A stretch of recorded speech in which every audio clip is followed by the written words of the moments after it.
Smart. I am Tanishka. Today we're gonna read Matty Mouse. So in this story, we have a mouse named Matty. So we're gonna see how Matty's gonna go all in these adventures. Let's see what's Matty gonna do in this story.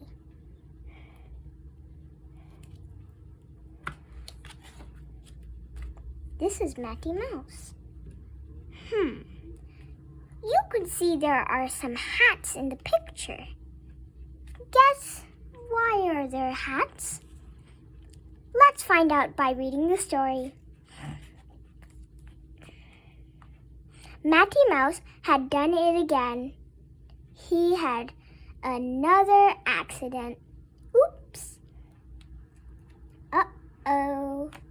What did he do? He'd filled the kitchen sink with water and pretend it was a swimming pool. Splash! Splash! The running tap made a great waterfall. Whoa. When Matty went to get his plastic ducks, he forgot to turn off the tap. By the time his mom got to the sink, it was too late. Oh, Matty! Sorry about the puddle, Mommy. Aw, look. He made a big mess. He would have to clean this up later. Matty, you must think about what you're doing, said Mrs. Mouse. Matty said he would try really hard to think about what he was doing, but then he forgot because he was pretending to be a zombie. Uh-oh. The next day, when Matty came in from playing, he was pretending to be a jet. He zoomed into the kitchen and left the front door open. Oh no! A cold draft whistled through the house and shook Mr. Mouse's newspaper. Uh-oh. Shut the door, Matty, he said. The door, please, Matty. Why? Asked Matty. Why do you think? Asked his dad. I don't know, said Matty. Think, said Mr. Mouse. The what? Oh no, Matty forgot to shut the door. Do you know why he has to shut the door? Well, the answer is because the door was open and his newspaper was blowing away. Now let's see what happens next. Matty tried to think. Nothing happened. He still didn't know why he should shut the front door. Why? Oh, why? It's time you put on your thinking cap, said his dad. Where is it? Asked Matty. Where do you think? Asked his dad. Try and think, son. I am thinking, Dad. Matty went to his room to look for a thinking cap. I wonder if it's in here. He put all sorts of things on his head, but none of them seemed to help. He became an astronaut. 5, 4, 3, 2, 1. A dinosaur? Roar! A chef? Aha! And a ghost? Ooh! But he still didn't know why he had to shut the front door. He'd been an astronaut, a dinosaur, a pop star, a chef, and a ghost. But he still does not know.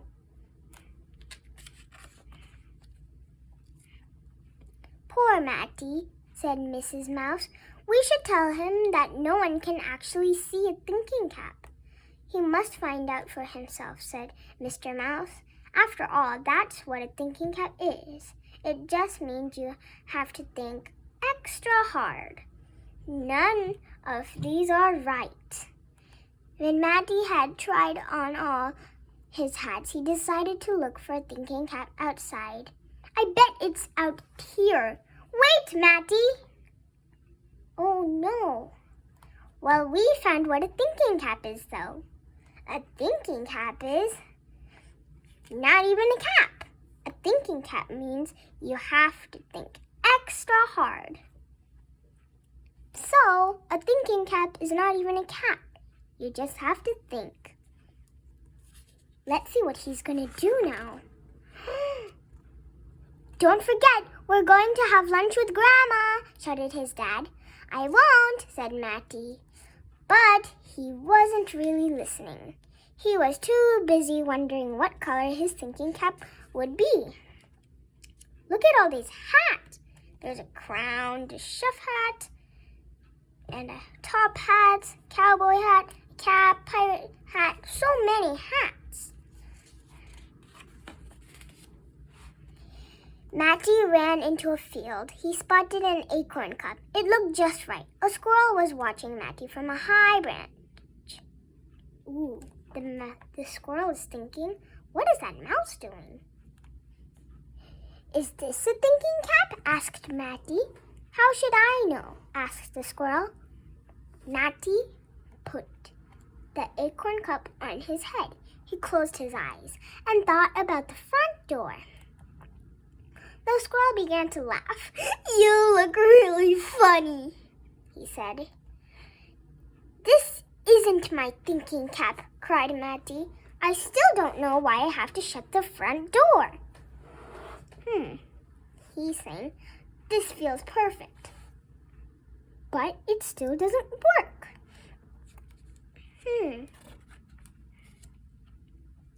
Matty took off the acorn cup and ran into a forest.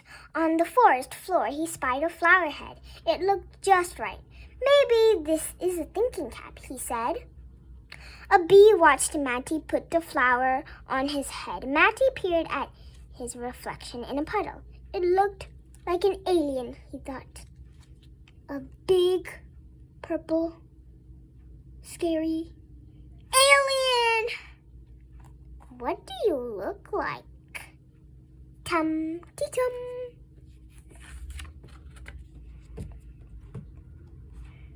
Just then the bee began to buzz around Matty's head. It chased him out of the forest and into the park. Help! Cried Matty. Shoo bee! Buzz, buzz, buzz. He pulled off the flower head and flung it at the bee. Leave me alone, I'm only a mouse.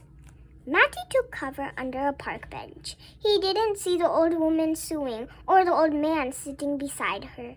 All at once, something dropped out of the sky and landed in front of Matty. It was a beautiful silver hat.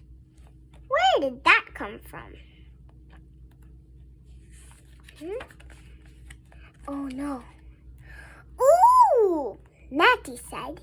That has to be my thinking cap. He quickly pulled it over his head. A voice above, Matty said, You've dropped your thimble, dear. Down came a big thumb and finger and picked up the thimble with Matty's head still stuck inside. Whoa, I'm stuck! Help! Squeaked Matty, dropping from a great height. Giants! He bounced onto the path and ran until the park bench was out of sight. Massive, big, huge giants! Ah! A mouse! It won't hurt you. That silver hat was much too small for giants, he sighed. They must have very tiny thoughts.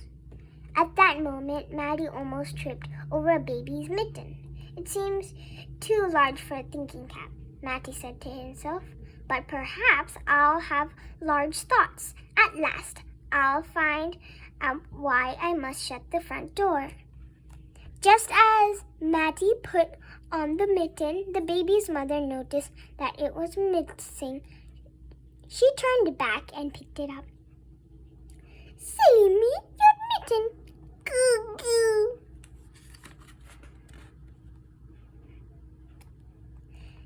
Matty was still inside, but she didn't see him. She put the mitten beside the baby and pushed them both out of the park and into the supermarket. What shall we get for you for din-dins? Mama. Inside the mitten, Matty was getting very hot. This can't be a thinking cap, he mumbled. I can hardly breathe and certainly can't think. He wriggled out of the mitten and jumped from the baby carriage. Here goes. A mouse! Someone screamed. Two boys chased Matty down the supermarket aisle while customers screamed. Carts called. Cans rolled everywhere. Old ladies fell over and bags flew in the air. Matty had never been so frightened. Where? A mouse! I'll get it. He rushed out of the supermarket straight into a storm. Thunder growled, lightning flashed, and rain poured from the clouds. By the time Matty got home, he was shocked. Brr.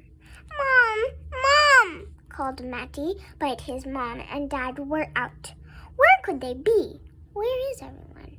Matty sat in a corner and tried to rub himself dry, but no matter how hard he rubbed, he just couldn't get warm. He'd forgotten to shut the door. He'd also forgotten about to visit Grandma.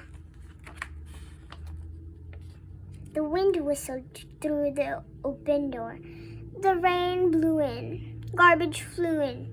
Paper, cans, twigs, and leaves littered the floor, and Matty got colder and colder. I wish I had a thinking cap, wailed Matty. Then I'd know what to do. Matty thought very hard. Then he thought even harder. Suddenly he had an idea. What should I do? He finally found out. Matty jumped up and shut the door. He picked up all the garbage. Ugh! It's all mucky. He swept the floor and dusted the furniture. Nice and clean again. In a few minutes, the house was warm and dry. Then, feeling very tired, Matty had a little nap. Yawn. When Matty's mom and dad came home, they found him fast asleep. Matty, cried his mom. Where have you been? Matty woke up with a start. We've been looking everywhere for you, said Mrs. Mouse, giving Matty a big hug. We told you we were going to lunch with Grandma Mouse. When we couldn't find you, we thought you must have climbed the hill to Grandma's by yourself. Mommy! Daddy! Matty told his mom and dad about the terrible things that had happened while he was searching for his thinking cap. I know why I must shut the door now, he said. If I don't, the wind and rain can come in, and all sorts of garbage. Matty, you found your thinking cap, says Mr. Mouse. Have I? He said. I can't see it. So first, he wanted to put an acorn cap. And then he wanted to go and do the flower caps and all the other caps. But none of them worked. But then he found out what a thinking cap is. You can't even see it. It just means you have to try harder and harder to think. Thinking caps are invisible, said his dad, but you can always tell when you've got one on. It means you're thinking properly. Oh, I see. Matty tapped his head. And then he saw a row of muddy footprints leading from the door. Someone wasn't thinking about wiping their feet when they came in, he said, giggling. Who's not got their thinking cap on now? Oh dear, Mr. Mouse looked down at his own muddy feet. Oops, silly me. Sometimes even dads can forget their thinking caps, laughed Mrs. Mouse. And before I forgot, look what Grandma Mouse has sent you. Matty, she lifted a large chocolate cake out of her basket. Yummy! For you, Matty. Wow, I'm going to remember today forever, said Matty. That night, when he fell asleep, Matty dreamed that he could really see his thinking cap. It was made of sparkling silver stars, and every star was a dot. Night, night. Now you could see what a thinking cap is. A thinking cap you can't even see, and it just means you have to think harder. And Matty, he had no idea what it is, but he had so many adventures, and he finally found out. The end. It's question time. Answer the questions. I hope you listen to the book because it's question time. Pause the video if you need more time to think. Because, can you see a thinking cap? Pause the video if you need more time. Well, the answer is no. You can't see a thinking cap. The second question is, what does a thinking cap mean? So this one is kind of hard, but I can tell you the answer. The answer is, thinking caps just mean you have to think harder. You know in the story, when Matty's dad told that a thinking cap is invisible. It just means you have to think harder. But Matty was not listening because he was busy trying to find a thinking cap. So, now the next one is, tell the order of the caps Matty wore. What was the first cap he wore? The first cap was the acorn cup. What about the second one? The second one is the flower. You remember the bee buzzing on him? So it's the second. But what about the third? The third one was the dimple. You remember after he went to go, after he was running from the bee, then he got lost and he got stuck in the dimple. But what was the fourth one? The fourth one was the baby's mitten. You remember that he tried to go to the supermarket and he was stuck in the baby's mitten all long. But luckily, he got out of there. Great job for answering the questions.